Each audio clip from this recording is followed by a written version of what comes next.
Ang Philippine Army kampante na walang mga grupo na maghahasik ng kaguluhan doon sa Bangsamoro Region Parliamentary Elections sa Mindanao. Kaugnayan may kabuuan pang detalye ang Bombo Radio Cagayan de Oro.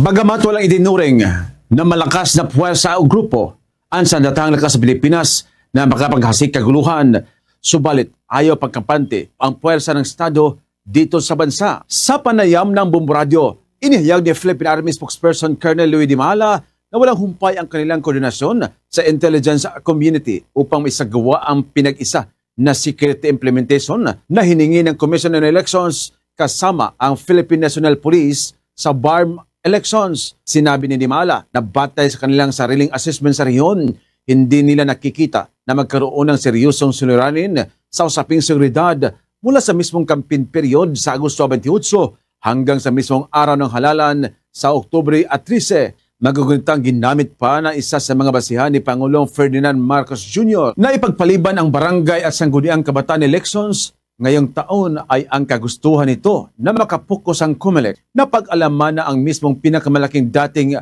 Moro rebel groups na ilang taon ding nakipaglaban sa gobyerno ay mismo na ang sasabak sa kanilang halalan sa Oktubre taong kasalukuyan. Sa ngayon wala tayong nakikita na wala tayong namomonitor ng mga grupo na pwedeng magulo. Continuous naman yung ating intel collection at may pagkoordinasyon sa mga local government units, sa Philippine National Police at pati din sa ating mga kababayan. Mapaghandaan natin yung itong mga kung anong mga eventualities later on na mangyayari pag-conduct ng election. Mula Bombo Radio Cagayan de Oro, Bombo Junel Ukat, ito ang Bombo Radio Philippines, the #1 and most trusted source of news and information.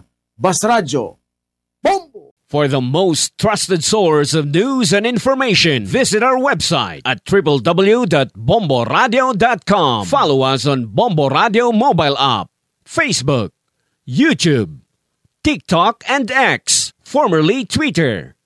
Like, share, and stay connected. Anytime, anywhere.